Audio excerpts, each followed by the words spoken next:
opportunity. And I guess a bit about myself. Yeah, I've been passionate about health and nutrition since I was about 18 and now 38, so it spans 20 odd years.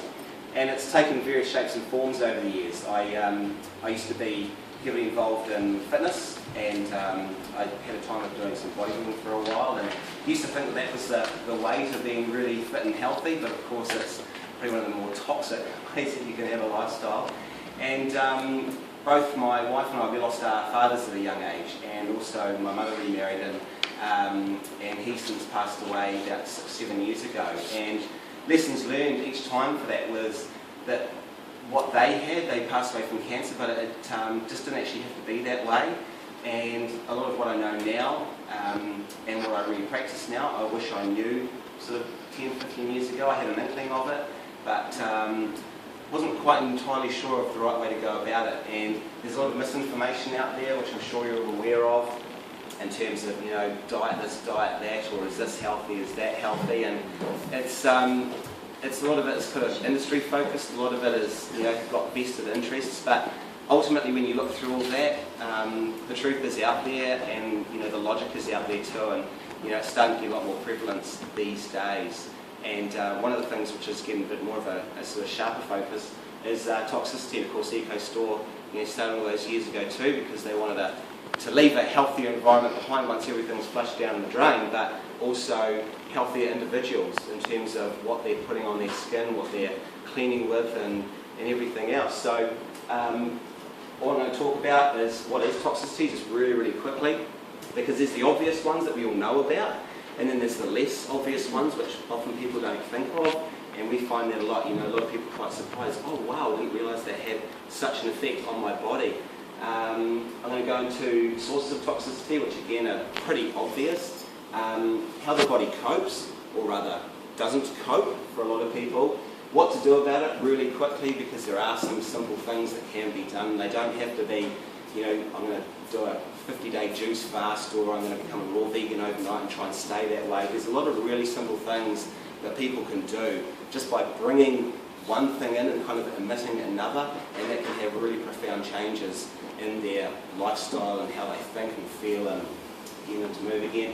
And I'm going to talk a little bit about juicing versus smoothies, because a lot of people say to me, oh, aren't they more or less the same thing? And they're really not. They're quite different. They've both got some good things. Juicing is profoundly better than smoothies. Smoothies have a couple of things which may not sort of fit for everyone, so I just wanted to cover that off a little bit too, in case you're unaware, because smoothies is something else which has kind of cottoned on about the last 4 or 5 years. And of course it's not necessarily a healthy way to go, but with juicing you really can't miss with juicing. If you're juicing, even if you're juicing with inorganic vegetables, you know, supermarket kind of vegetables, then you're still going to get some really good benefits to you. So I'll move on in. So what is toxicity? And I thought I'll find out what Wikipedia has to say about it, because a lot of people go to Wiki, and it's the degree of which a substance can damage an organism, which is, again, pretty obvious. But what it doesn't really kind of go on to say, and this is just one definition of course, but it doesn't go on about the accumulative damage which is done. You know, we're all aware of toxins in the environment which can really harm us, and some things can harm us quite acutely in a really short-term manner, but toxicity, what I refer to toxicity about, is more accumulated toxicity over time. And of course, you know, we're all exposed to toxins from day one, or even, you know, when we're in the womb for a lot of us. And of course over 10, 20, 30 years, that all starts to play its part, and of course we hit 40s or 50s or sooner for some people, and then we've got a problem. And it's not necessarily just what we've put in our mouth or what, you know, we've done as a lifestyle, you know, like people are just smoking a lot or something else. That it's really an accumulation of everything, and that's what I want to bring an awareness to, is it's an accumulation of a lifestyle and a lifespan, and of course changing those sorts of things by eliminating certain things and bringing in others like juicing can really make some awesome changes to your health. So sources of toxicity, obviously environmental toxins, that's pollution, you know, oil spills, pollution in the water that we're drinking, there's chemicals in the water.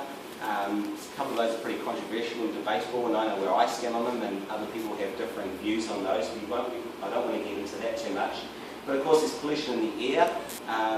You know, we've been driving cars for a long time now, and it's not just, you know, living at the end of the airport or something. You know, any suburban street now has air which comes out from vehicles, things which are flushed off them, and they're on a roadside and they get airborne, they get blown around, they blow into your vegetable garden. So, you know, toxicity from those kind of places is very real. And of course, what we've done to our soil, in terms of, you know, we've moved away from organic farming, into intensive farming practices where we're putting fertilisers and chemicals on the soil, herbicides, fungicides, those sorts of things, and that creates toxicity in itself. And of course, if we eat those vegetables, some of us think, oh, we'll just wash it all off and we'll be fine, and it's not quite as simple as that. So that's basically environmental toxins. You can probably think of a lot of others, but food is a direct source of toxicity, and it's obviously processed and poor foods. You know, those are, again, pretty obvious. Artificial flavours, colourings, preservatives, all those artificial things which go, and I'll include synthetic vitamins and minerals too, because a lot of vitamins and minerals which people buy expect them to be the same as what occurs in nature, and it's actually not the case.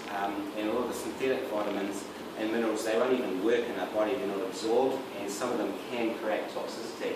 But for most people, of course, it's the food that we eat. Artificial sweeteners, aspartame. I think I'm in good company here.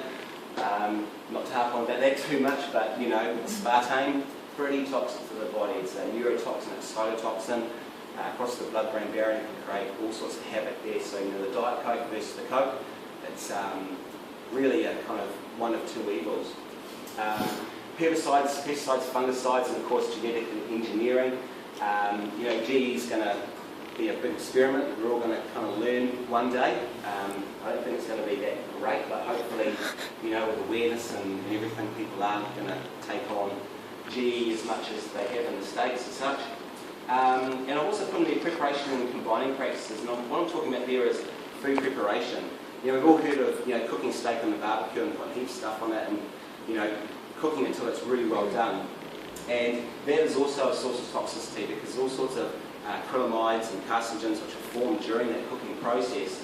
And, you know, for someone who's not in fantastic health, your body's going to be doing a pretty hard time to combat that with everything else that it has to deal with. And combining practices, what I'm talking about there is just having a whole lot of different food and putting it into a body and expecting that body to, one, digest it, and then two, assimilate it.